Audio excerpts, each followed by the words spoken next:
The scientific attitude toward man is moving continuously from the obvious toward the subtle. We are beginning to recognize a network of intangibles lying behind the human personality. 25 years ago, the world was sharply divided between those who saw in man merely a highly perfected machine and those clinging to the spiritual foundations of our culture and resting their case upon the reality of the human spirit and soul. The interval between these two groups is only now beginning to be bridged. Working largely from the Aristotelian position of man's outer life, thoughtful individuals and learned orders and groups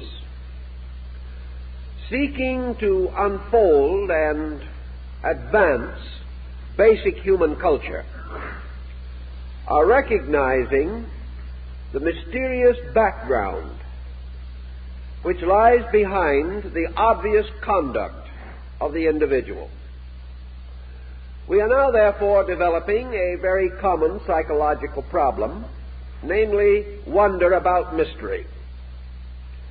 And whereas not long ago we were certain of everything, now that mystery comes into the picture, we are uncertain of almost everything. In this uncertainty, our psychological schools have divided and further divided until we can no longer find any common terminology with reasonable precision defining their various attitudes. This probing into the source of things makes it convenient also to re-examine ancient forms of knowledge. And whereas 50 years ago mythology, fable, legend belonged only to certain art or culture groups, we are now examining it to discover, if we can, other keys to the internal life of the individual. Along the same line, we are beginning to be aware of the workings of ancient sciences. We are still inclined to assume that most of these sciences were psychological, particularly in the fields of therapy. We are still not convinced that all ancient remedies were as effective as they seem to be. Perhaps a great faith, a strong and ardent dedication to beliefs help these remedies. And we are thinking now in terms of the importance of this ardent belief in helping us in the various fields of our problems. We have noted that the ancient man seemed to be able to believe more easily than we do, because he lived in a world of mysteries and wonders. Modern man has a hard time becoming a devout believer in anything, because he lives in a world of so many critical opinions, so many cynical attitudes, and so much that passes for sound and solid knowledge. He is finding, however, that the lack of the ability to believe is weakening him, making him less able to carry the daily burden of life. As he de-glamorizes every part of his culture, he finds himself dying for lack of a little glamour. Now we have a reaction here, but we have now transferred our instinct toward glamour, toward hero worship, toward objects that are not really satisfactory. We are discovering that movie stars, prize fighters, and orchestra leaders, as subjects for glamour, are not quite so efficient or successful as the ancient gods or the muses or the prophets of old. All our glamour has become so materialized that it carries with it very little internal contribution to our strength. Digging back into all these old beliefs and ideas, we come to one of the earliest of them all, and that is a word which up to 10 years ago was anathema in the field of science, and that word is astrology. It was held to be one of the most ancient of man's vulgar superstitions, held to have no foundation in validity of any kind, and a great many second-rate astronomers have made careers out of belittling it and attacking it. Actually, however, as we have noted before, the subject has never been subjected to actual scientific analysis, even by our so-called scientific method. There is no field of belief in which there has been so much prejudice and so few facts. Taking the attitude, in general, that the concept was in conflict with our daily thinking and with the latest discoveries of science, it has been empirically rejected. Actually, we are not sure that this conflict exists, but we would like rather to assume that it does than to add the slow and laborious procedure of investigating carefully and thoroughly. Again, however, the development of television and the perfection of radio devices, perfection of device, not program, we are sorry to note, has caused us to realize that there are a great many intangible forces operating in our lives. Radio and television, perhaps more than wireless telegraph, which preceded these, has opened to our consciousness the reality of things unseen. We are now willing to accept that this atmosphere in which we live may be a tremendous area of energy transmissions.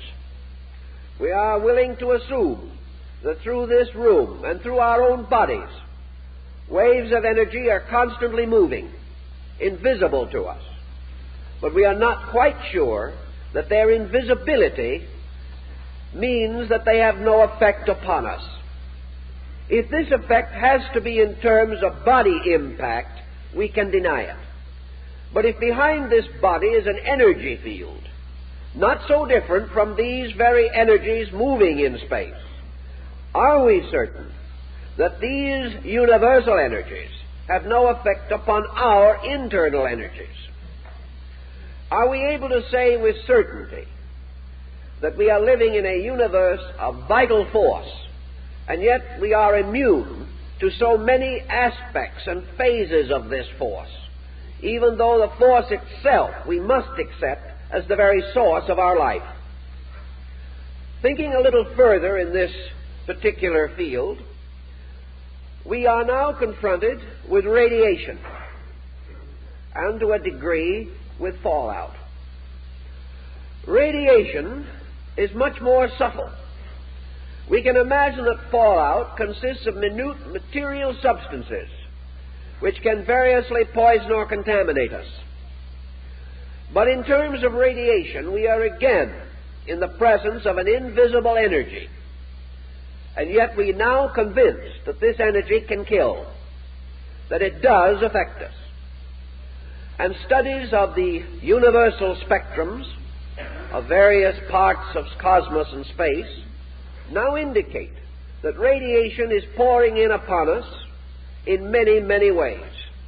Not long ago, a scientist pointed out that we are continuously in a field of radiation that is actually more dangerous than the atomic bomb. This field of radiation, coming to us from the sun and from other parts of space, would have destroyed us utterly had we not gradually, over millions of years, adapted ourselves to this kind of energy, so that we are living in a field of death living because we have adapted ourselves to death and have come to survive its immediate consequences. With this type of thinking, therefore, the possibility that man lives in a world of energies is not nearly as mysterious as it used to be, or as difficult to accept. Nearly always, and this is true of all sciences, we have to break through old superstitions and unfounded interpretations in order to come to the substance of a thing. But let us not imagine for a moment that the stargazers of old were unique in their ability to befuddle their own subject. Today, in practically every branch of learning, the greatest menace is the expert. This individual is so set in his own ideas and so certain of his own methods that for every fact we discover, we add at least 3 or 4 new superstitions for our memory to struggle with. Today we are encrusting nearly all of our modern branches of learning with interpretations and explanations that will be obsolete in 10 years. If, therefore, the subject of astrology has been exposed to human interpretation and misinterpretation, as Dr. Budge of the British Museum points out, for nearly 35,000 years, it is quite conceivable that it would have accumulated a number of elements and factors which may have to be sloughed off in the search for facts. Yet over this same period of time, all of those working with the subject have used the same identical basic machinery. And as is also pointed out by Dr. Budge, the interpretations used today are identical in principle with those found on the cuneiform Chaldean tablets that go very far back into the reign of Hammurabi among the Babylonian peoples. The same essential procedures, the same structures, with the possible exception of mathematics, upon which the whole subject depends. There is no other branch of learning that has survived so long without being completely reconstructed. It might therefore seem possible that there was certain validity that is unchanging, moving under the surface of the various national systems of divination which we have now come to regard as pseudosciences and to consider as hardly worth scientific thought. We are not nearly so sure anymore that these are worth so little attention. Another interesting and significant factor is the wide distribution of these beliefs. It has been said, and perhaps not untruly, that no culture system has ever attained maturity without the belief in the influence of the heavens upon the earth and man. India, China, Persia, Greece, Egypt, practically every great culture that we have known has held this belief. And up to the last 500 years, it has been for the most part held with esteem. And it was certainly regarded most affectionately by the great astronomers of Europe, to whom we are indebted for our new, emancipated astronomical theories. I refer to men like Kepler, Galileo, Copernicus, Brahe. These men, who were themselves the great patron saints of modern astronomical knowledge, they were all astrologers, including Kepler. This concept means that a thoughtful mind can also accept this idea. Perhaps it was lost to us with the rise of the great 19th century materialistic system. It could not then be fitted in, because man could not, under the dictum of science, believe what he could not see or accept what could not be demonstrated in a laboratory. Unfortunately, however, he made no consistent effort to demonstrate, and therefore found it easy to reject something that he was not even interested in considering. Again, perhaps, the tremendous competition in the mind of man between antiquity and the modern world, the reluctance that we have to assume that other peoples or other ages have had knowledge that was important. We more or less hate to admit this. We like to feel that we are unique in every field of discovery. And some East Indian scholar and scientist, in this case Nobel Prize winner, tells us that the Hindus were using electricity and making batteries 7,000 years ago. We are more than astonished. We are humiliated. We are offended. It is a personal grievance. And the first thing we must do is to prove that it is not true. It is to us more important to disprove these things than to investigate them. A small opening has been made in this wall of attitude on the level of medicine. Here we observe more and more expeditions going out into the field to study primitive medicine among aboriginal, savage peoples. And from some groups and tribes that are still, or up to recently have been, headhunters, we have made important medical discoveries. We have learned of herbs and simples, of various materials used to combat specific ailments. And out of the primitive lore of the medicine man, the voodoo doctor, and the juju magician, we are gaining information that will help Americans to live longer. At first, this was also so humiliating, no one dared to think about it. Today, however, we have a slightly improved attitude because we are all uncomfortable and are seeking remedies. And it has dawned upon us that it is better to have the remedy than keep the prejudice. It took a long time to get this far. This may be termed a major step in culture, a step towards better times for all of us. The development of psychology has brought with it considerable interest in the intangible sources of human energy supply. It has caused us to become aware of this dream life behind the individual and the classification, as we have advanced it, of the various forms of phenomena emerging from man or moving through man has increased our respect for the mysterious plus X in the root of man. At one time we were certain that this selfhood in man was nothing more or less than the byproduct of irritation in the cerebral processes, that the individual, becoming mad enough, became a person. We are not quite certain of this anymore either. We are beginning to think more and more in terms of the person living in the body.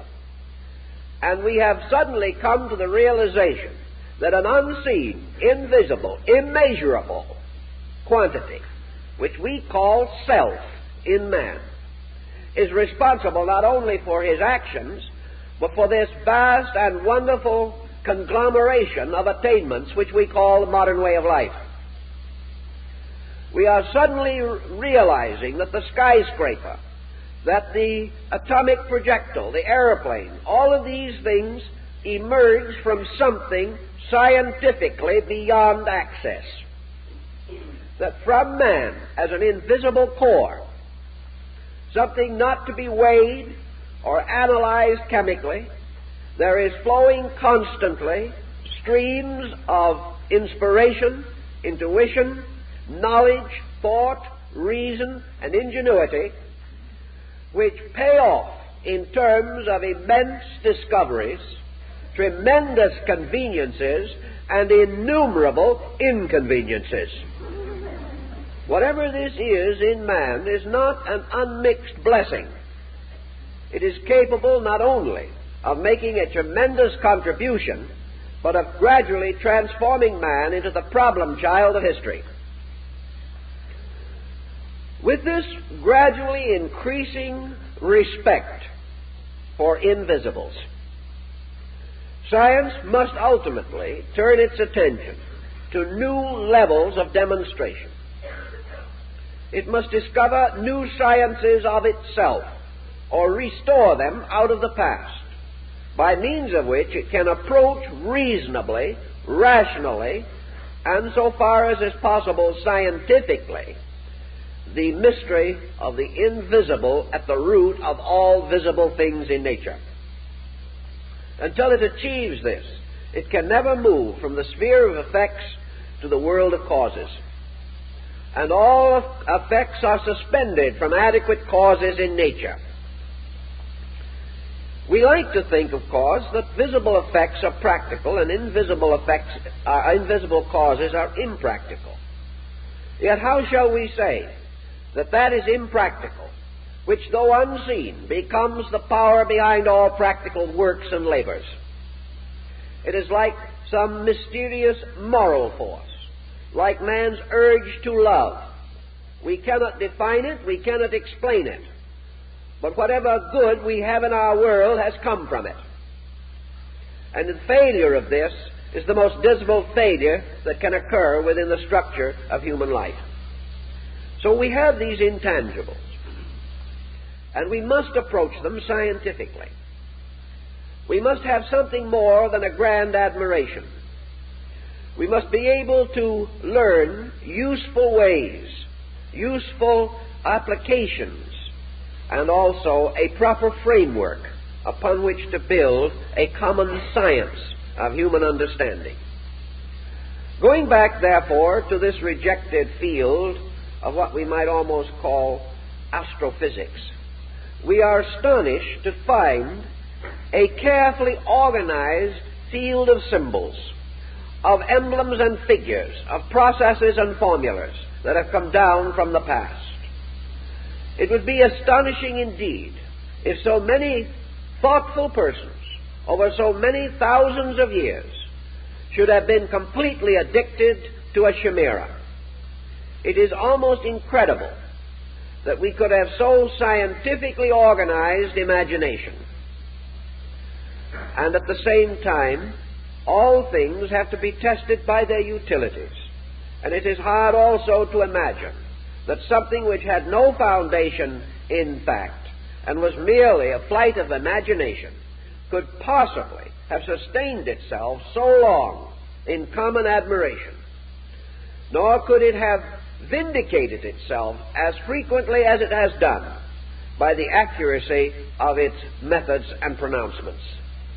Thus we are in the presence of something, and in the study of ourselves we discover that these ancient peoples evolved a very comprehensive idea. We do not have to accept it, but I think it is time for us to examine it and try to discover, if possible, whether we are in the presence of a valuable key. Certainly these people taught, these old stargazers taught thousands of years ago, that what we call the empty air around us is actually a kind of channel through which energy is continuously moving.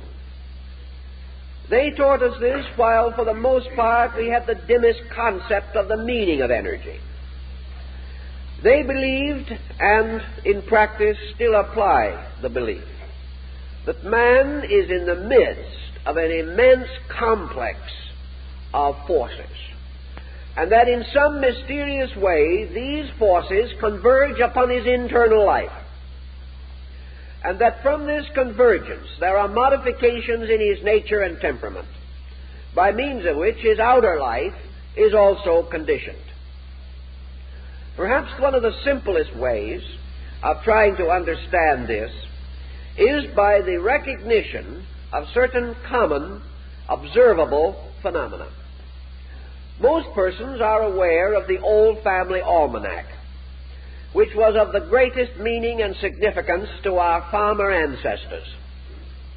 The farmer secured his annual almanac with religious devotion and dedication. Back in the beginning of our national life, Benjamin Franklin printed the almanac, and George Washington bought it in order to use it in the maintenance of his plantation. Men like Washington and Jefferson and Hamilton would not for a moment have thought that it was possible to maintain a farm without an almanac. Now, this almanac contained a quantity of astronomically and astrologically calculated information relating to planting, relating to the harvesting, and of course also to the general climatic condition of the year. Some of you probably have known farming people, perhaps were raised on farms yourselves, and it would be quite obvious that a shrewd and canny farmer, and farmers are not foolish, would not have for years depended upon these almanacs for the regulation of his planting and protection against sudden inclemency of weather unless he had justified to himself that it worked. These people were shrewd. They were not even wasting 5 cents on an almanac unless it meant something. And they certainly would not follow it long if the result was the loss of their crops.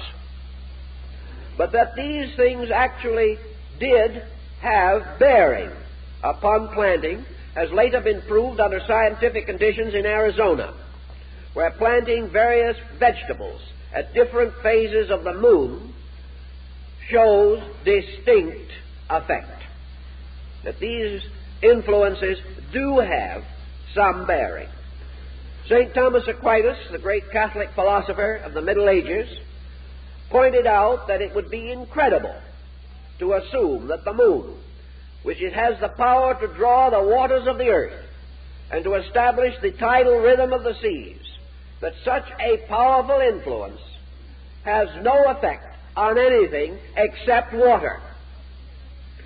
Assuming also that it had no effect upon anything except water, let us remember that the human body is over 85% water. If it can move the tides, this lunar influence, has it any effect upon the liquids and humours of the human body? Studying tree rings, we observe distinctly the cycles of sunspot maxima in the tree. And it is possible to find out from the study of tree rings the dating on cycles of sunspot maxima. Of course, we have easier ways of dating, but it could be done by that means. Is it conceivable, therefore, that a force which will leave a continuous and almost indestructible record of itself within the heavy woody fiber of a tree, that this has no effect on anything else? We know also the effect of these motions of energy in space upon the great cycles of financial adversity and promotion in the affairs of men. It has been noted for years that the stock exchange, both the one in England and the one in the United States, the principal stock exchanges, all can be graphed according to planetary and luminary cycles. Now, even if we wish to assume that the planets have no effect upon man and only on the stock exchange, can you imagine anyone who is not affected, directly or indirectly? Whenever we come to this recognition, we must come also into the realization of the interdependence of living things. And we must realize that anything or any force which can change the fur on rabbits or can result in the development of these tree ring circles must influence profoundly the interior energies of something. It is difficult to assume that all this influence is merely from the outside. We are not able at any moment to check this influence. But after a period of years, we perceive it.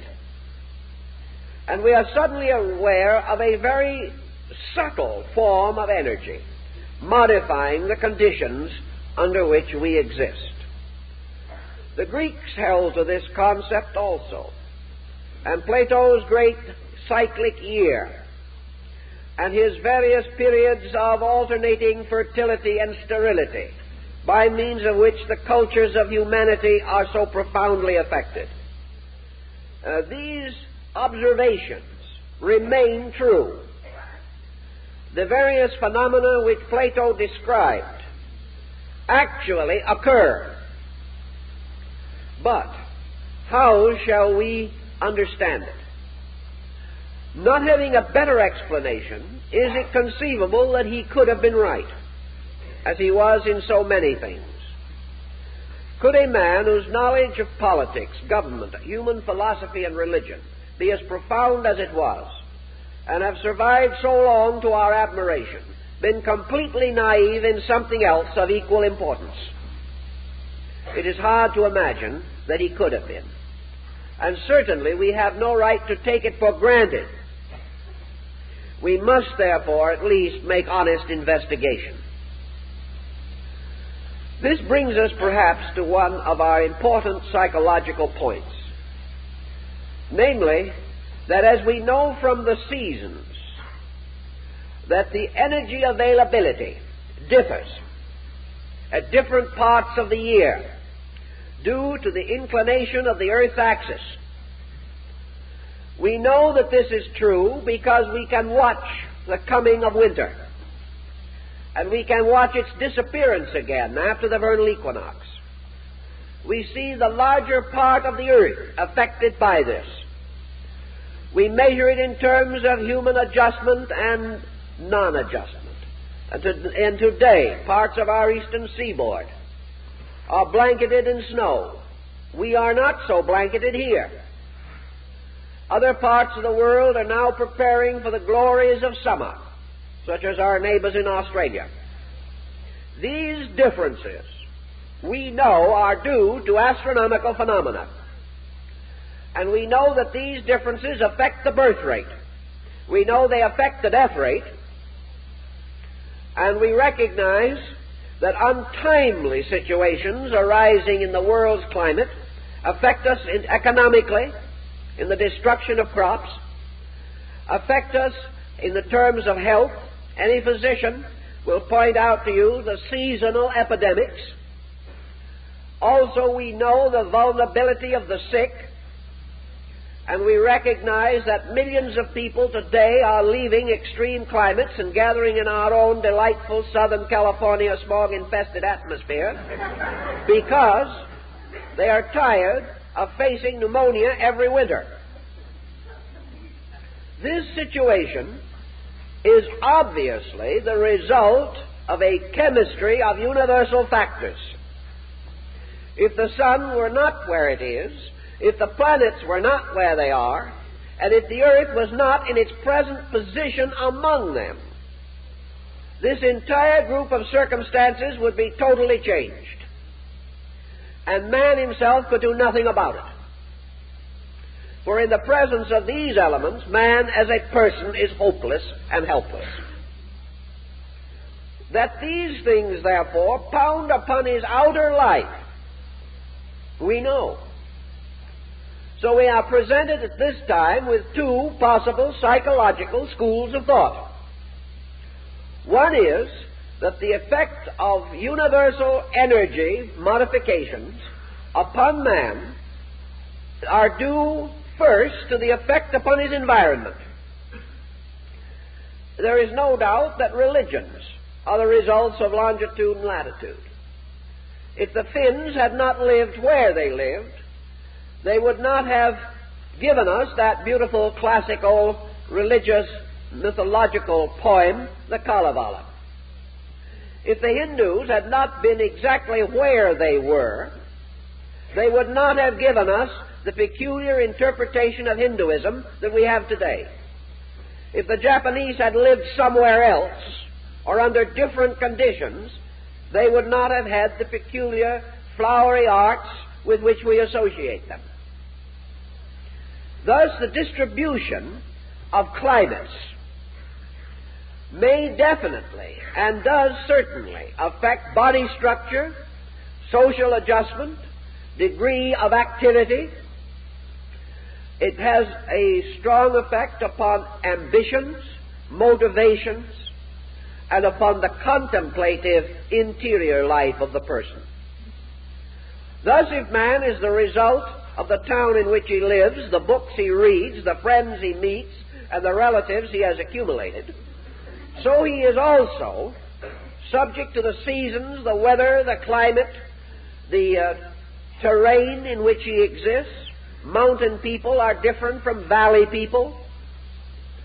And it is quite conceivable that this vast, intangible atmosphere, which is actually constantly modifying our way of life, may also be moving in upon us as a psychological factor in our temperament and our disposition. Thus, merely the fact that the sun and the moon and the stars are in the sky has affected us. It has affected our religions, and in turn these have moved our living. The contemplation of the sunset affects man, whether we wish to say it is the sunset itself or the contemplation of it. May be a psychological point, but it has had its effect and has come down to us in the personification of the sunset in a whole cycle of gods and goddesses and heroes. These, in turn, have affected our moral lives. And to a measure, our moral lives are in continuous and stressful relationship with economic existence. These things affect. Consequently, if we wish to say that the universe produced the environment by which man is what he is, we are only making another statement of the power of universals upon the life of individuals.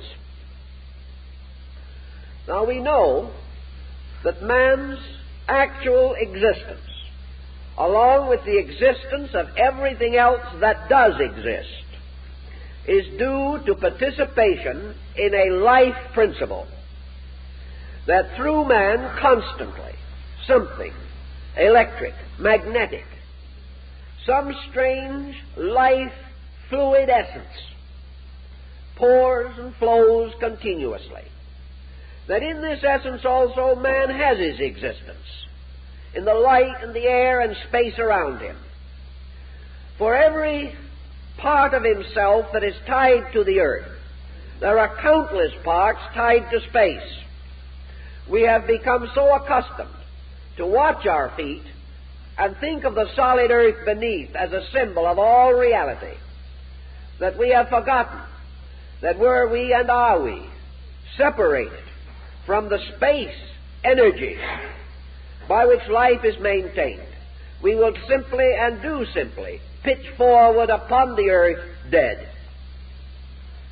Thus our lives come to us out of life itself. And how shall we observe or assume that life reaches us?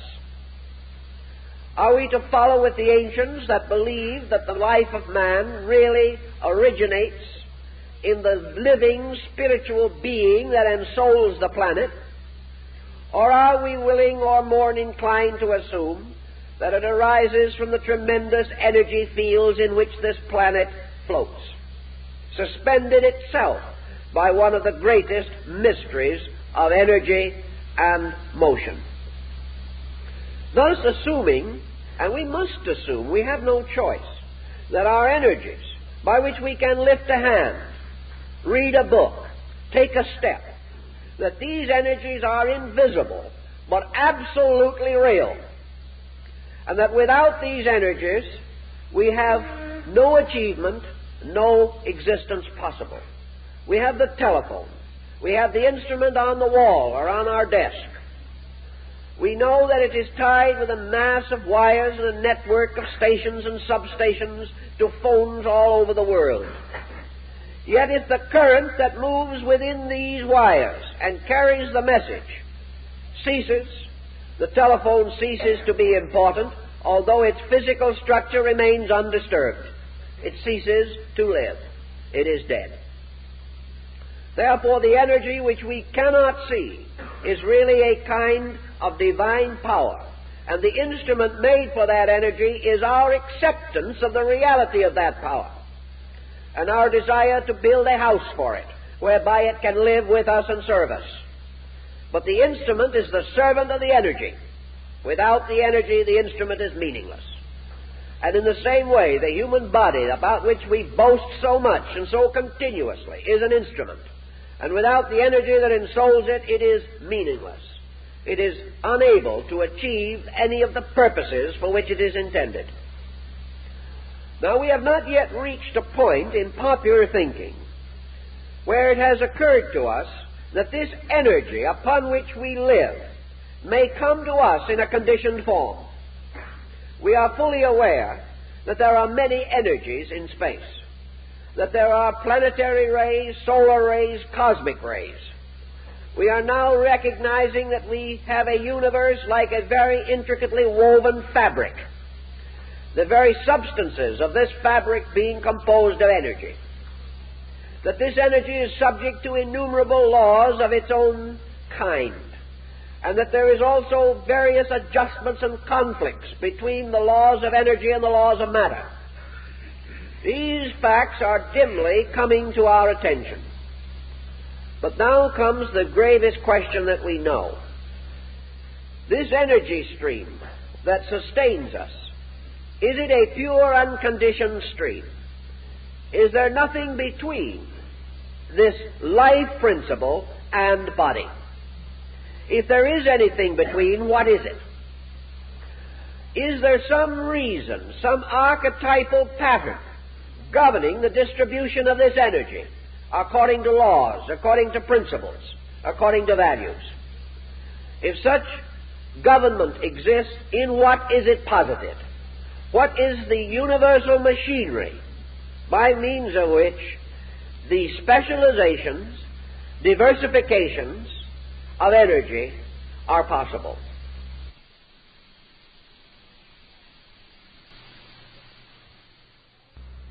We know that the orderly progression of seasons means that this energy is subject to mutation.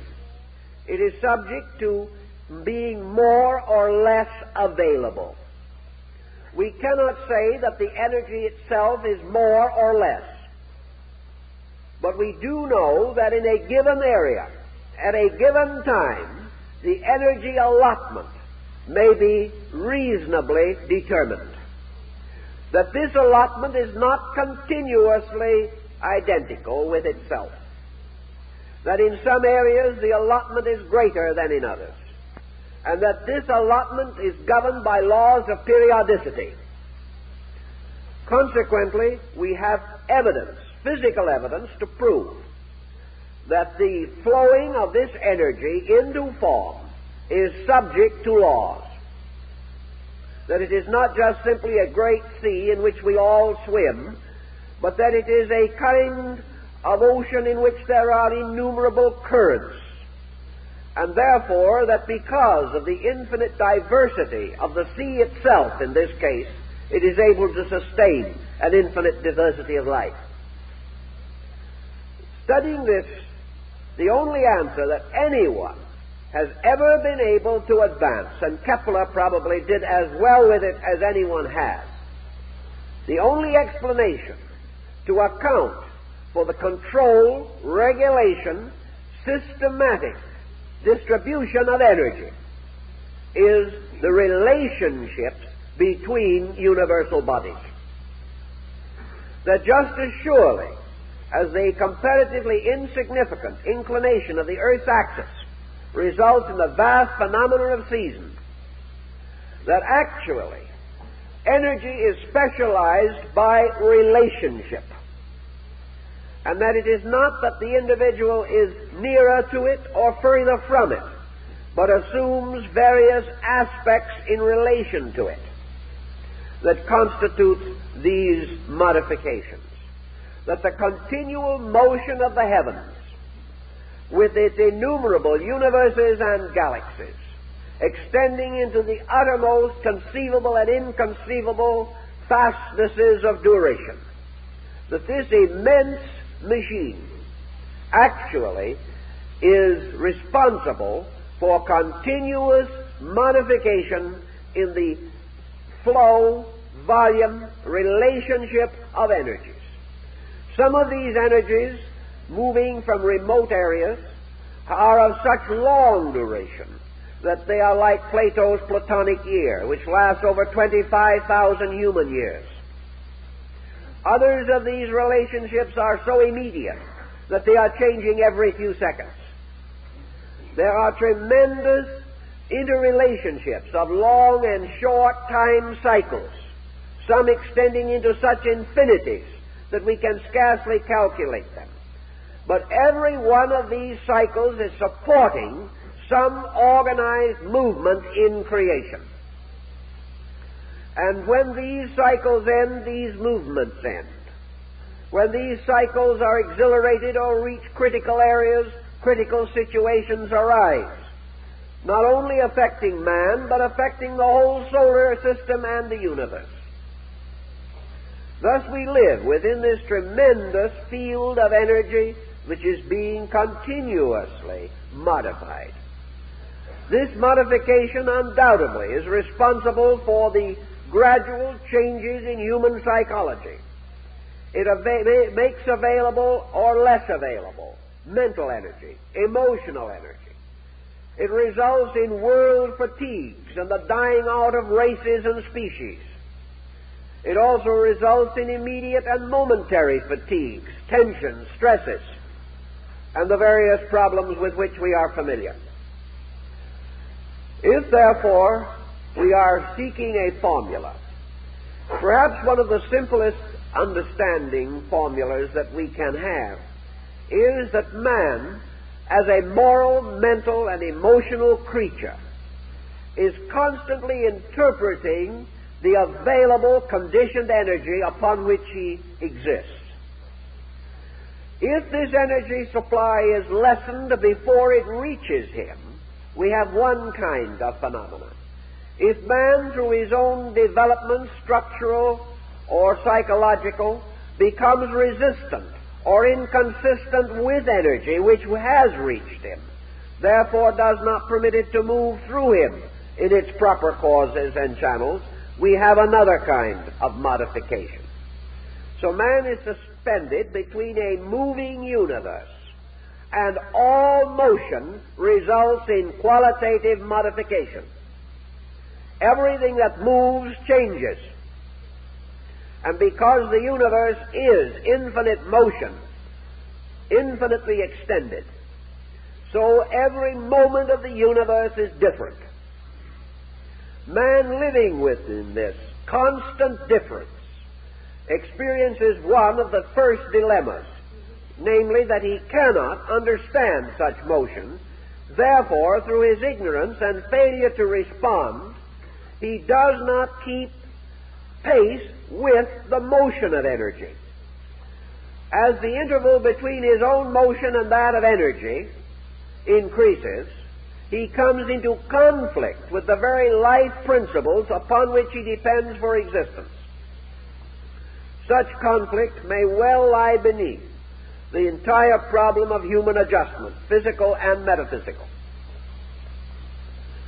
Assuming, then, the possibility and the reasonable probability that man is an interpreter of universal energy, that he is a kind of small universe in which all these parts of the greater world have their miniature reflections and models, we then come to the conception that man's existence lies largely upon the foundation of his available energy. Energy is the source of function, and function for man is the reason for existence. Unless he is able to function in these patterns, he has lost the significance of these patterns to himself. If then we must seek for a basic explanation, let us remember that the very primary element of ancient astrological thinking had to do with energy allotments. We divide people today into two basic types: those who are truly active and those who are tired. And today the majority of human beings is tired. This tremendous sense of fatigue which we all commonly experience and which makes life increasingly difficult for us. The ancients recognized this and declared that it was due to certain negative cycles, or cycles of negativity, moving in the great tidal system of space, that as the tides of the sea ebb and flow, so the tides of energy in man ebb and flow. Now, ebbing and flowing psychologically is a very important thing, inasmuch as we have to recognize that energy is never actually absent. It is merely not available in its accustomed form and demands a new or different kind of adjustment. This adjustment we have in psychological thinking in two types of persons, called the extrovert and the introvert. The extrovert is the individual who seemingly possesses more abundant immediate energies. The introvert is the individual in whose life these objective energies are not as obvious or abundant. Nature is only telling us, however, that in the character of man, as in the universe or in the growth of the oak tree, there are alternations of objectivity and subjectivity required in nature. In an effort to standardize living, we have totally ignored this. We have assumed that every individual at all times must be upon an equal energy footing. It is possible that he is upon an equal footing, but he is not able to exhibit or manifest identical, equal energy at all times. We know that sleep is intended to help us to catch up on some of our energy problems, but it does not go as far as our providing needs at the moment. Sleep may take care of part of our physical and psychological life, but there is something else that has to be considered, namely that nature has set this grand pattern that is caused to operate by an innumerable galaxy of suns, and that man, regardless of his egoism, is still merely a tiny creature within this incredible machinery. Man's happy adjustment depends upon his gradual understanding of the kind of world he lives in and his willingness to live according to what he understands when he does learn. This combination is essential to his life. Introversion and extroversion are natural motions. They are the result of the fact that nature recognizes that man has two needs. He has need for an external life, and he has need for an internal life. Experience shows that unbalance, the overdevelopment of his external life, has impoverished his internal life by his failure to enrich it with the conscious contributions of his own mental and emotional energies. As a result of his own failure, man therefore has come to the point where extroversion or self-expression outwardly becomes comparatively easy for him, and he is inclined to overdo it. Whereas introversion, or the return of the individual inward, the turning of his tides towards his internal life, has resulted in him coming face to face with a situation so deplorable that under general conditions, introversion has become practically synonymous with neurosis. Thus, instead of living a balanced life of internal and external polarizations, the individual is so depleted, impoverished, or neglected inwardly that he is like too many persons in our nation who drive a fine car and give all the sense of prosperity, but whose homes are neglected and chaotic. The individual, turning into himself, finds a condition which leads to suffering rather than adjustment.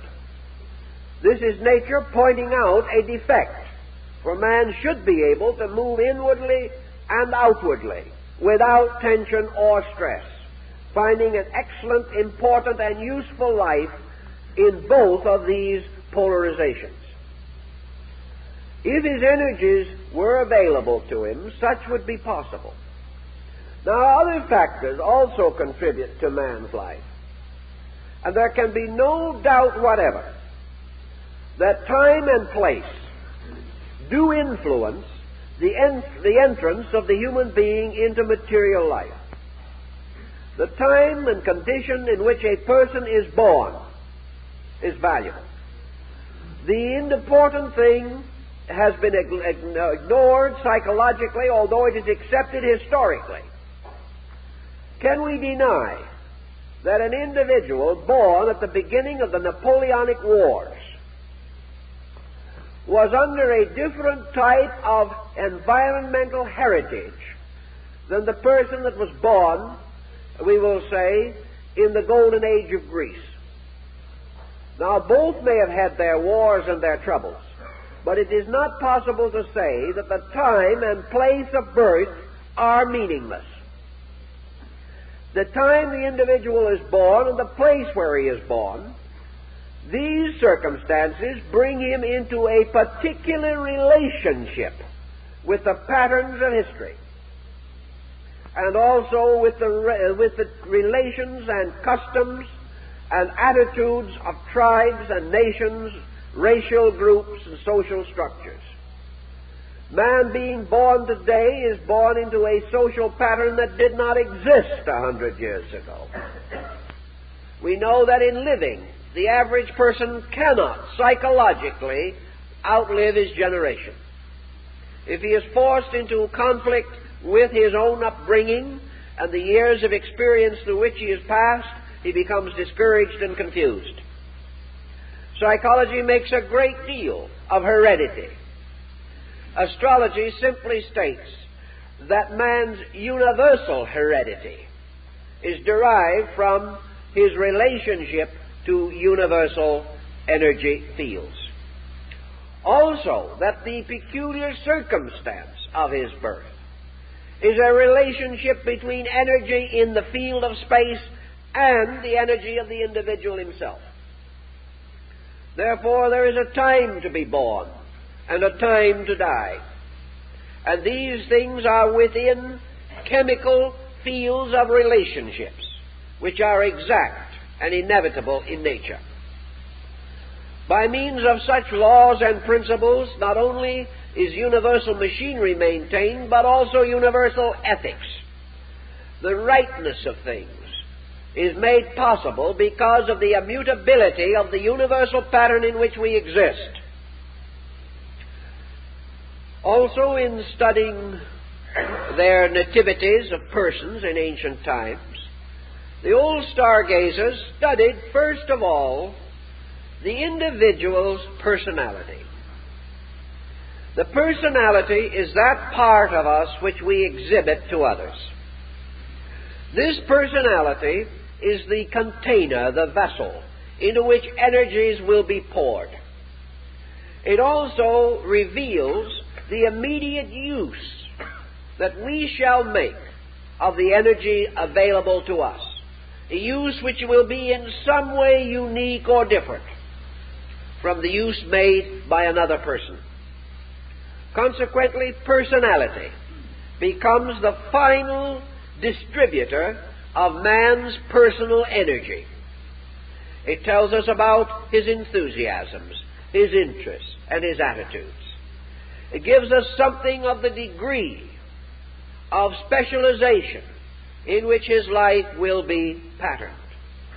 Then this is compared with another very great factor, and that is his energy allotment. And basically, this allotment was anciently based upon the position of the sun in the relationship of the great year. Thus, as truly we have distribution of available energy in the seasons, persons born in these seasons have certain energy peculiarities. And not long ago there was a published list of accidents on the Bay Bridges in San Francisco, and it was pointed out that the accident rate is entirely erratic and breaks all laws of accidental probabilities. Instead of these accidents occurring according to a patternless sequence, these accidents are highly patterned. And by the study of them, it becomes immediately obvious that the accident is not an accident, that it is based upon certain energy problems, that the individual at the wheel is much more likely to go to sleep and have an accident, or is much more likely to have slow reflexes and have an accident. All these things are determined apparently by energy allotments. Thus, the sun to the ancient was the symbol of man's energy allotment, its relationship to him, its effect upon him, and the bridge between the sun in the heaven and the source of life light in man. This bridge was always regarded as the nativity, the symbol, the horoscope, the sign by means of which certain actual calculations of the availability of energy resources could be made. Now, better calculations may be made in the future, but we view with considerable interest the audacity of the ancient, who long before the dawn of science actually did fashion a bridge by means of which he sought to measure the life power in man and the peculiar action of this life power in various men, not merely in an empiric situation. From energy allotment, then, we come to the conclusion that two kinds of persons do exist. Those who by nature are essentially positive, and those by nature essentially negative. Now, by negative and positive, we do not mean good and bad, nor do we mean strong and weak, nor do we mean helpful and helpless. These are not the applications, because, as the Chinese and East Indians pointed out long ago, the greatest mystery of all is the mystery of negative energy, not positive energy. Now, up to the present moment, we have considered negative energy merely that part of energy which we do not understand. Negative energy may also be that part to which we do not immediately respond. It may also be that part of energy not yet explored. And if that is what is meant, then indeed the negative energy is the greater part, because we know hardly a fraction of what must ultimately be known about these subjects. But negative energy is in some way what we might term a spiritual energy. It is negative as we now view all spiritual things, because they are not immediately visible to us. It is negative because it does not help us to get rich. That is, not obviously. And anything that does not help pay bills is not only negative, it is a luxury in these times.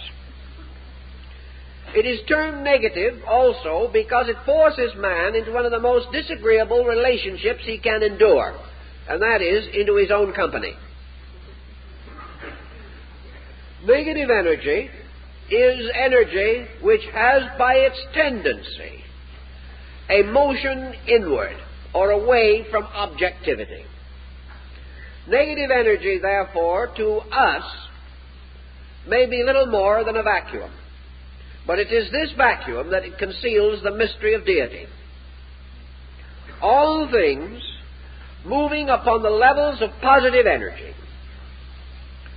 are very obvious in their functions. The individual gets up, rolls up his sleeves, and does things. But what does he do? What is the final result of what he does? Usually his own destruction.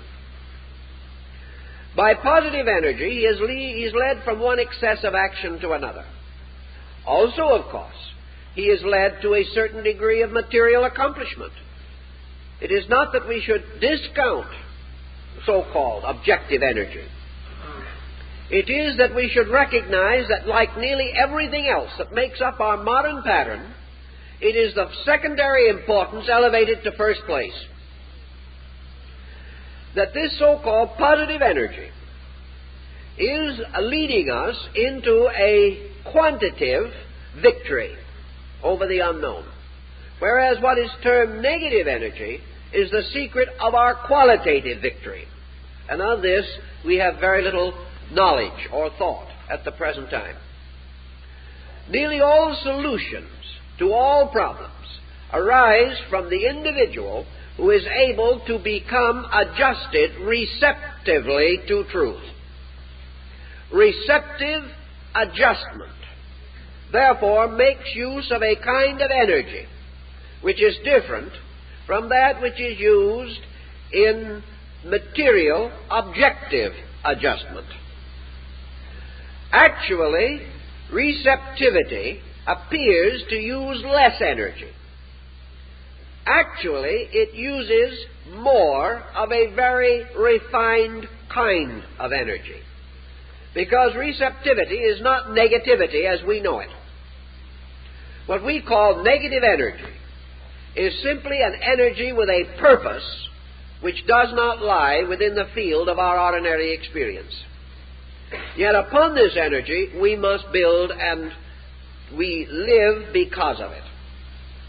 Because our internal life is sustained by this energy in the same way that our external life is sustained by material energy. Therefore, out of the study of the effects of the universe upon man, we must ultimately come to the recognition that man has an internal life, which we may term a psychological life, and that this is subjected to laws other than the laws of matter. Our attitude today is that all influence that models or molds the internal life of man comes from the outside, and is made aware, and we are made aware of it, or it is visible to us because of the light of the sun shining upon it. Paracelsus declared emphatically that the interior life of man is also subject to energies and laws which are not obvious materially, and that the individual's inner life is subject to its own environment, the forces of it, and the energies sustaining it. If our outside life is in a quantitative environment, our inner life is in a qualitative environment. Consequently, our inner life has an existence of its own.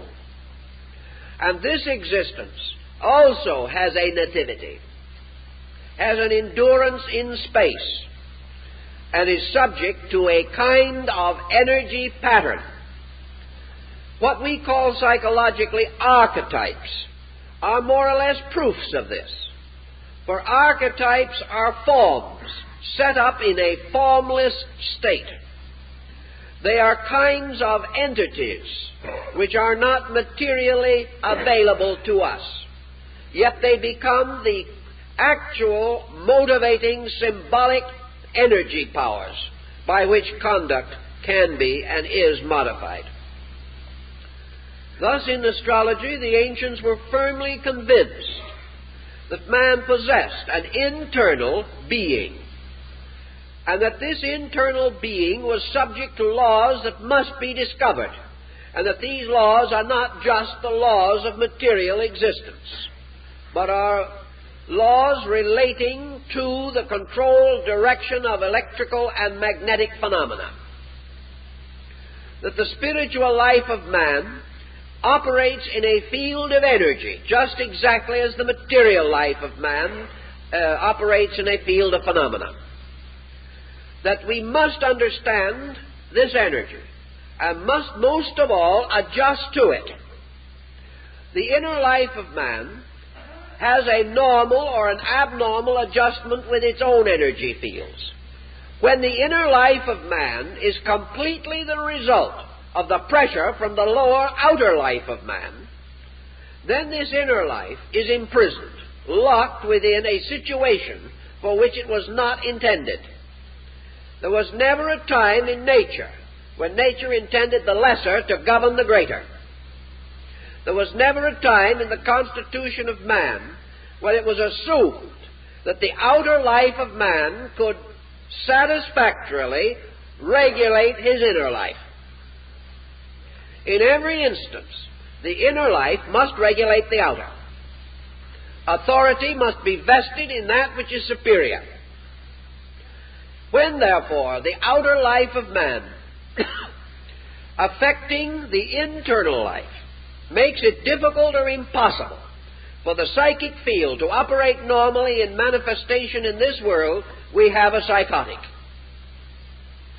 We have a false situation whenever we try to force that which is less upon that which is intrinsically more. Also in this situation, we have the continual fact of the need for the psychic life of man to keep the laws of the psychic life of the universe. Man who breaks the material laws of nature is punished physically. When man's entity or selfhood comes out of adjustment with universal energy, he is punished inwardly or metaphysically. He is punished by a series of invisible ailments that are as dangerous to him as physical ailments are to the body. Paracelsus pointed out that every ailment known to the body has its equivalent in the psychic field of man, and that it is just as easy for the individual to be sick psychically as it is physically. But he did not affirm, and neither did the other ancients, that all psychic sickness arises from the personality.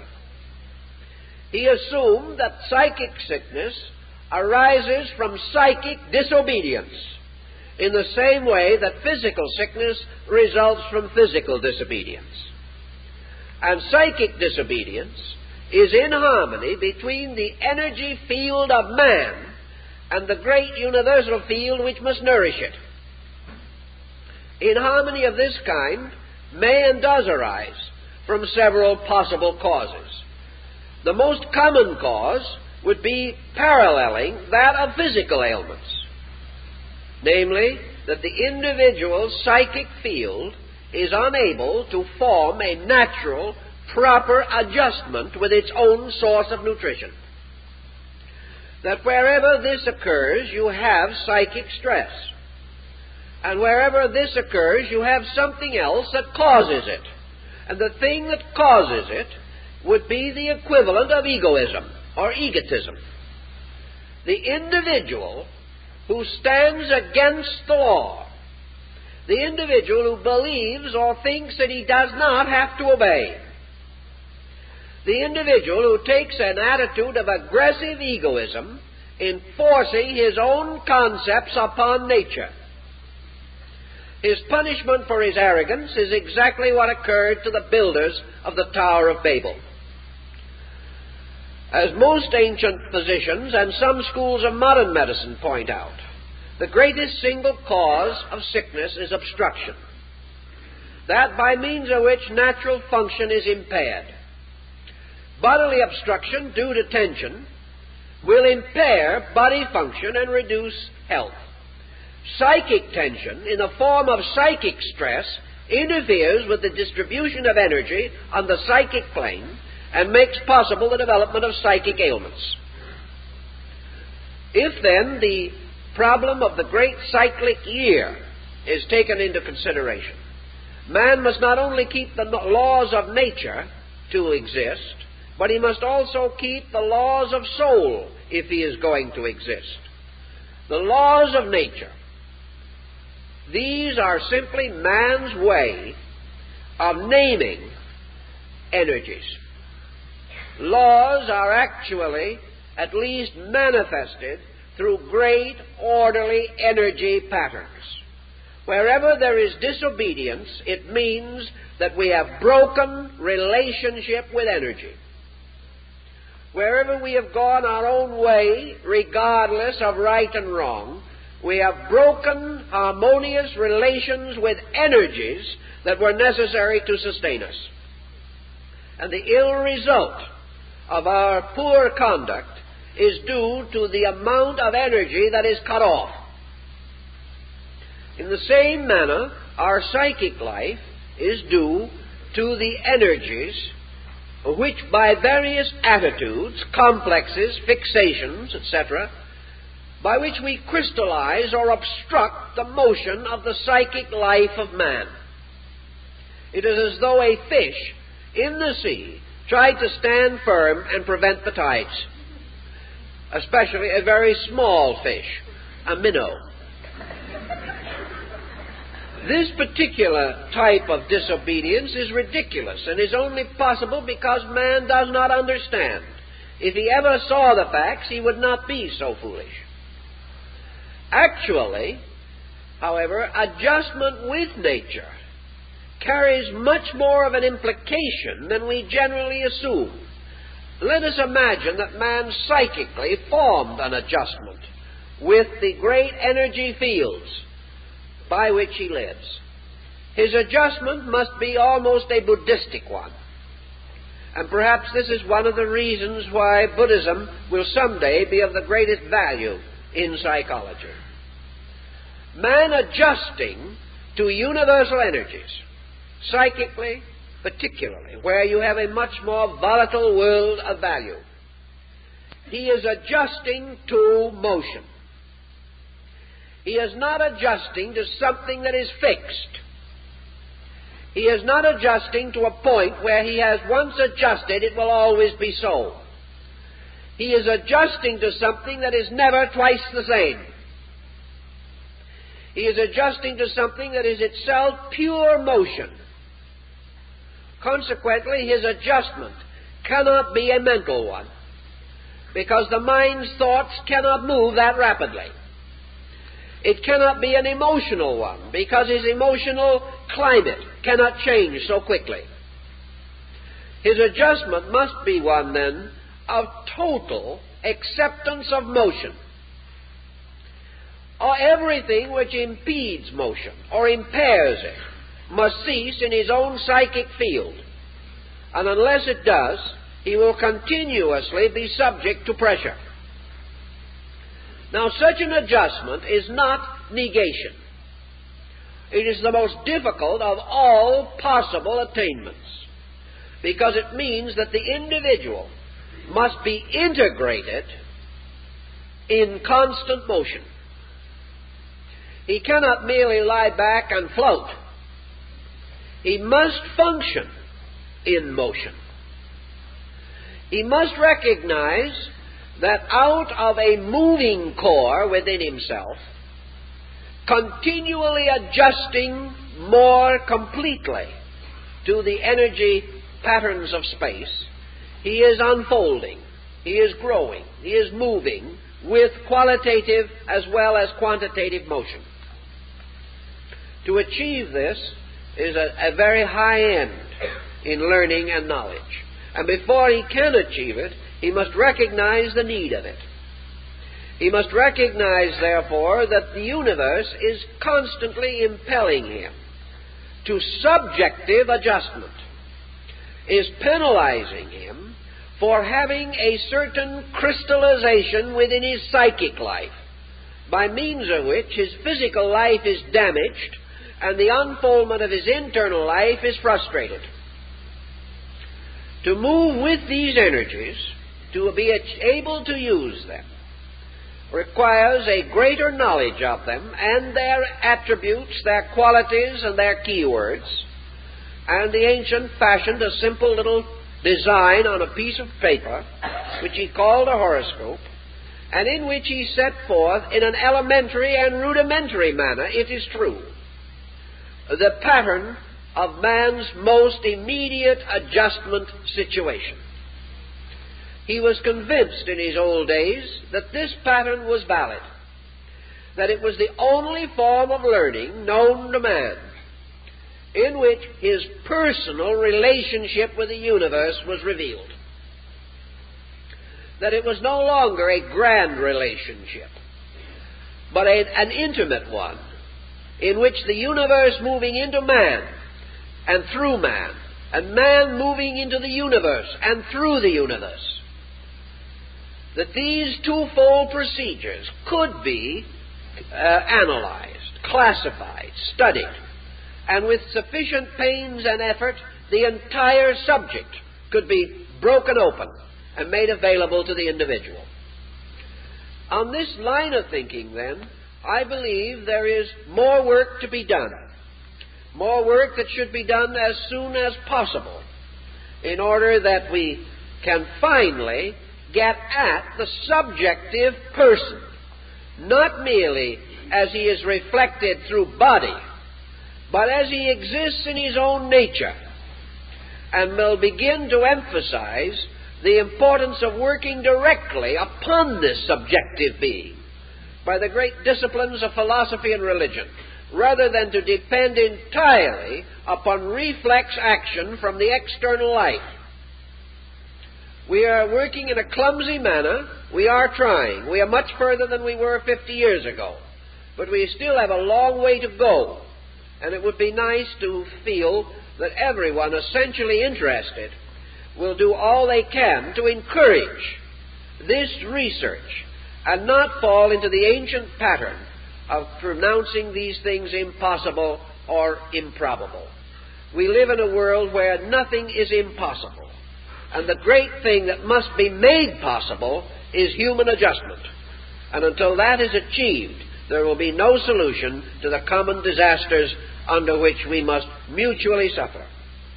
It is our own final adjustment with this great clock of space, with its countless intermingling values, that gives us our hope of ultimate security and peace. Time's up.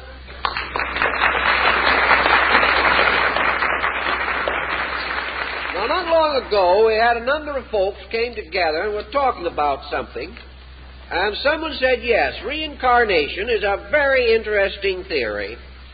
Karma is fascinating. But what would it do to our Western way of life?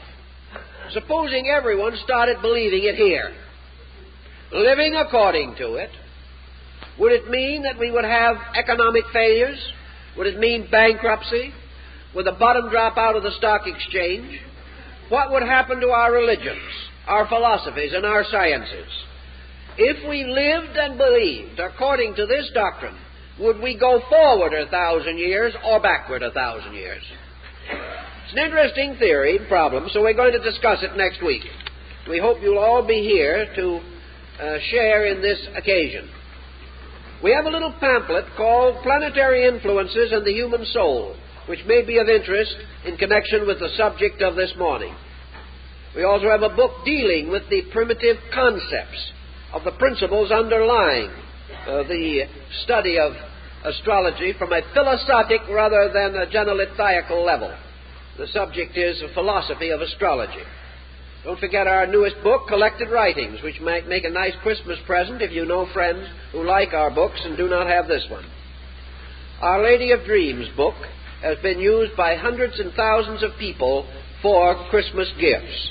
So we call this one to your attention as something that might help you where something a little better than a card is required. Our used book table has a number of gems on it, which we think you will enjoy browsing through, and we certainly thank you for being with us this week and hope to see you next week.